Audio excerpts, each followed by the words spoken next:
অবশেষে অবসান ঘটতে যাচ্ছে ক্রিকেটারদের দীর্ঘ অপেক্ষার। বাংলাদেশেই চালু হবে তাদের জন্য আধুনিক বায়োমেকানিক্স ল্যাব। আর এমন সিদ্ধান্তই জানিয়েছে বাংলাদেশ ক্রিকেট বোর্ড বা বিসিবি। সম্প্রতি ক্রীড়া উপদেষ্টা আসিফ মাহমুদ সজীব ভুইয়া নিজের এক ফেসবুক স্ট্যাটাসে জানিয়েছেন এমন তথ্যই। ক্রীড়া উপদেষ্টার ইনফোগ্রাফে জানা গেছে এই ল্যাবের ব্যয় পড়বে প্রায় 10 কোটি টাকা। কোনো বড় ইনজুরিতে পড়লে ক্রিকেটারদের ছুটতে হয় বিদেশে, সেখানেই দক্ষ অ্যানালিস্টদের নিবিড় তত্ত্বাবধানে থেকে করে যেতে হয় ক্রিকেটে ফেরার প্রক্রিয়া। আবার কখনো কোনো বোলারের বোলিং অ্যাকশন প্রশ্নবিদ্ধ হলেও ল্যাব টেস্ট দিতে হয় বিদেশে গিয়ে।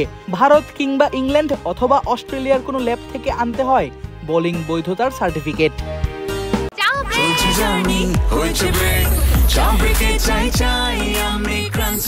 যে কোনো চা ব্রেকে বিস ক্লাব ড্রাই কেক, চায়ের সাথে আয়েশ।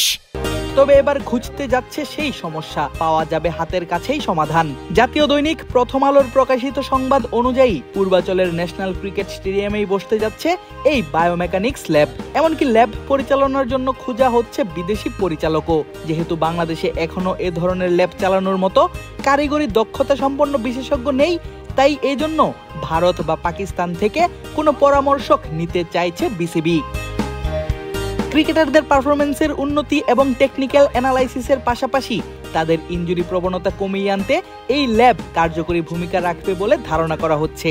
কথাটির সঙ্গে একমত বিসিবির চিকিৎসক দেবাশিস চৌধুরীও। বোর্ডের এই চিকিৎসকের বরাত দিয়ে আসিফ মাহমুদ লিখেন, খেলাধুলায় সফল সব দেশেই ক্রীড়া বিজ্ঞানের ব্যবহার আছে। বায়োমেকানিক্স স্পোর্টস সায়েন্সেরই একটা অংশ।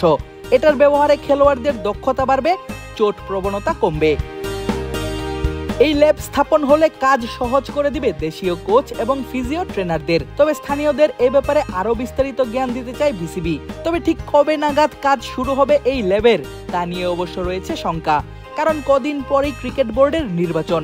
স্বাভাবিকভাবেই নির্বাচনের আগে কাজ শুরু করাটা বেশ কঠিন বোর্ডের পক্ষে।